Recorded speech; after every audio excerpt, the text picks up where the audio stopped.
Flooding of small creeks and streams.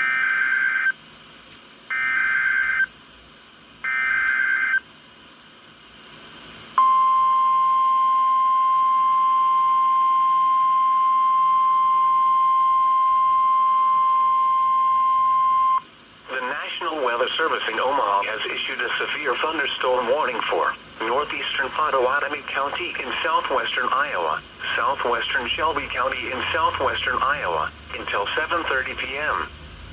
At 7:05 p.m., a severe thunderstorm was located 4 miles south of Minden, or 19 miles southwest of Harlan, moving northeast at 45 miles per hour.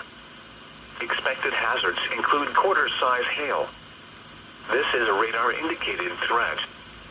Impact damage to vehicles is expected.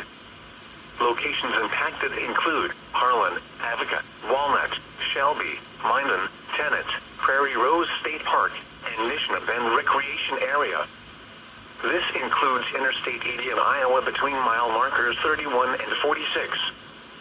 For your protection, move to an interior room on the lowest floor of a building. Repeating, a severe thunderstorm warning has been issued until 7:30 p.m. for the following counties in Iowa, Pottawatomie and Shelby.